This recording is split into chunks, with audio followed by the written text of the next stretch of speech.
Thank you so much. That's such a gentle and kind introduction. And I actually have to say, I feel after the Minister's spoken, we really don't need a keynote speaker. I think we've had our keynote speaker. So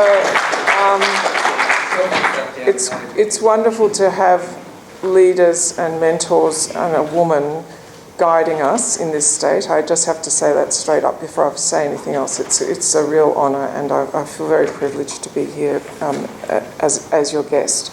So I, of course, echo the previous speaker's acknowledgement of the traditional custodians of the land, the people of the Kulin Nation, and I acknowledge the respects that have already been paid to our elders past and present. Honourable Minister Hennessy, your colleagues Sam Hibbins and Fiona Patton, MPs, Richard Keane, Paul Rathbone, Professor Jenny Hoy, who's the wonderful head of our HIV/AIDS service here in Victoria, Heather and Gareth, who are going to be speaking to us later today, distinguished guests, colleagues and friends. I'm really grateful, as I said, to have the opportunity to speak to you today and reflect on the theme that HIV is still here and it's on the move. Sometime today, around 6 million Victorians will wake up and ultimately get up. Some will wake up alone, some will wake up with a hangover, and if they're unlucky, they will wake up with both the hangover and children. Others will wake up with their makeup still on and still wearing yesterday's clothes, and here I'm referring to both men and women, of course. Quite a few people will wake up homeless, and if they're not homeless, then a big motivation for them to get up will be to get to work to pay for their rent or mortgage, because Melbourne has some of the highest rental and mortgage repayment rates in the world. A large number of people in Victoria wake up every day with a chronic illness, and today is not going to be any different. As an example, about 300,000 Victorians have type 2 diabetes, and I imagine that when they're finally awake this morning, they'll be thinking about planning their meals for the day, testing their blood sugar, and some of them will need to remember to take their medications. Another group of people will be waking up, and most of them will, at some point in the day, intersect with their tablets to treat a different chronic illness. And here, of course, I'm referring to the many thousands of Victorians who will wake up today as people living with HIV. Also, as has been mentioned, several hundred people will in fact wake up not knowing that they are HIV positive. And I actually want to acknowledge the undiagnosed HIV people in Victoria as the first people to acknowledge, and hope that when they move forward in and through their diagnosis, that they can be the fortunate recipients of so much care and wisdom, compassion, and at times love that is present from the people in this room. Last year in Victoria, around 290 people found out that they were HIV positive. 258 were men, 31 were women, and there was one transgender person. A small proportion were Aboriginal Victorians. About 20% of the newly diagnosed were heterosexuals, and about 2% acquired HIV, principally, we think, through injecting drug use. As has been mentioned, about a quarter of newly diagnosed people were already advanced in their HIV illness. Their CD4 cells were under 350. And that likelihood was much higher if you come from sub-Saharan Africa or Southeast Asia, and in turn if you come from those regions and you're heterosexual. So HIV has not gone away in this state, and nor has AIDS. Last year, 39 people were diagnosed with AIDS in Victoria. And for the record, something else hasn't gone away in this state, and here I'm referring to the many hundreds, if not perhaps a few thousand HIV positive people alive today who have survived previous AIDS illnesses. These are the Victorian HIV Elders, and I'm sure that I know that several elders are here today, and I would like to acknowledge them at this point in the address.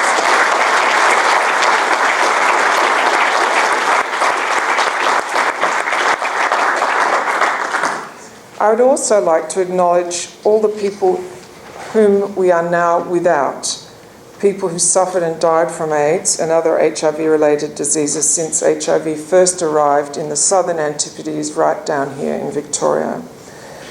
One reason why it's so important to acknowledge those who have experienced AIDS illnesses, including those who continue to do so, is that AIDS illnesses are quite sinister by nature, and cause a lot of physical suffering. They're difficult to treat.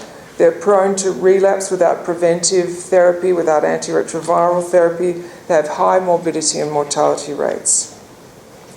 But another reason to acknowledge people who have had AIDS illnesses, and I reflected on this recently when I was fortunate enough to give the Keith Harbour address at the VAC AGM, is that because we didn't know much about the virus for a very long time, it was destined that the focus of the HIV epidemic, at least initially, would be upon what humans do to acquire HIV rather than what the virus does to humans. This is still the case in many settings. The focus is on the nature of people and their behaviour and not on the nature of the virus and its behaviour.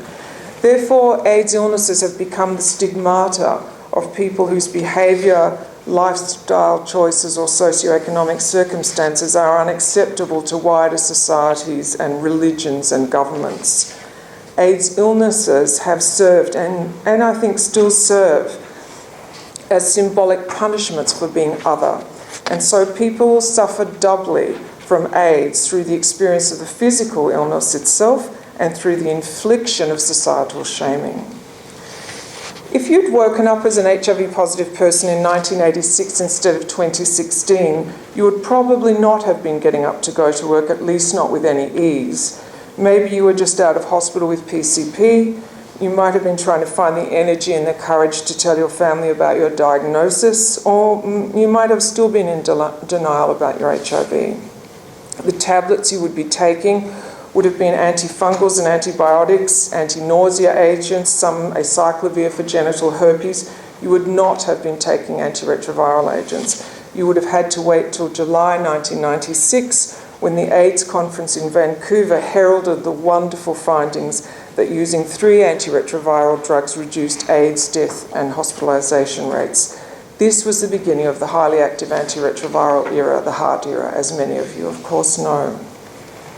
During the 1980s and until the mid-1990s, most HIV-positive Victorians were cared for at Fairfield Hospital, the state's fever hospital north of the city.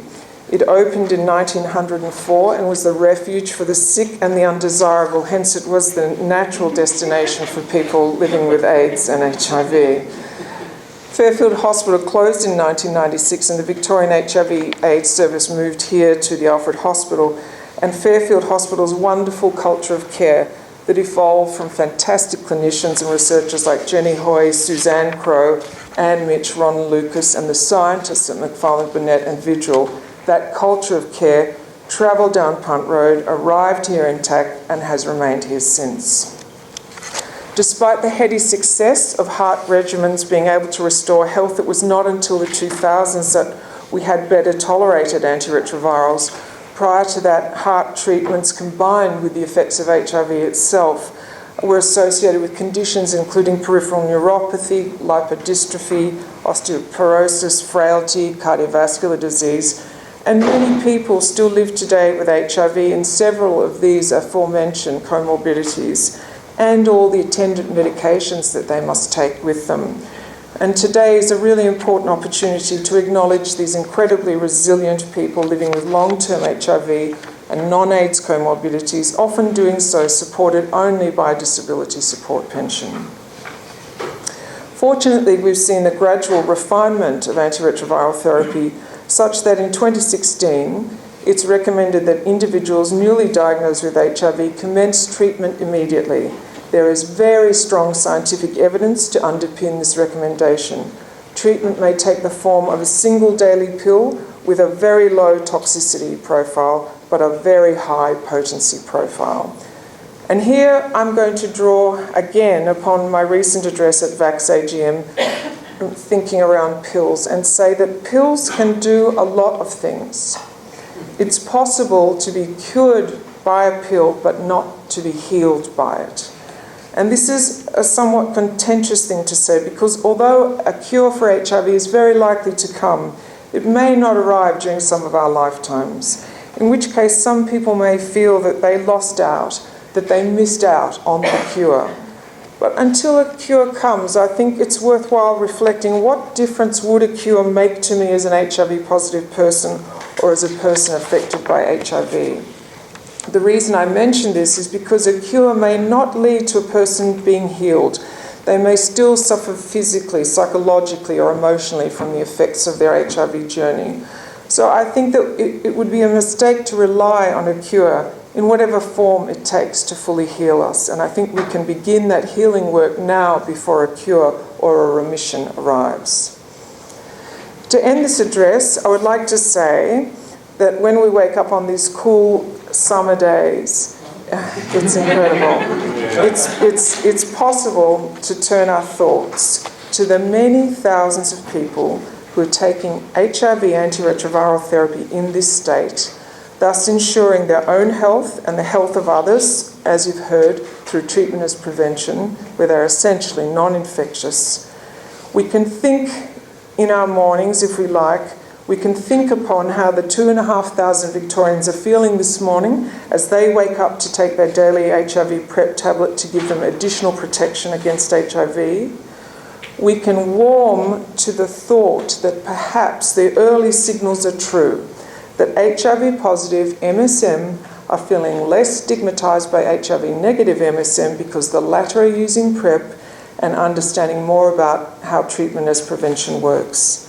Essentially, these are the things that in the 1980s and early 1990s, only few of us would have had the time or energy to consider even possible. Personally, I don't think it's worth getting up every day, especially when the Minister of Health spots you're not wearing truly red lipstick and discloses that to your audience. But today is World AIDS Day, and I'm very proud to be here to honour people living with HIV/AIDS, past and present, to honour the people who love them, to honour the researchers, scientists, health professionals, activists, peak organisations, media commentators, health bureaucrats, lawyers and politicians who have worked hard to craft such an incredible arc of progress in the treatment, prevention and without doubt one day cure for this sorrow-making infectious disease. Thank you for your time and attention.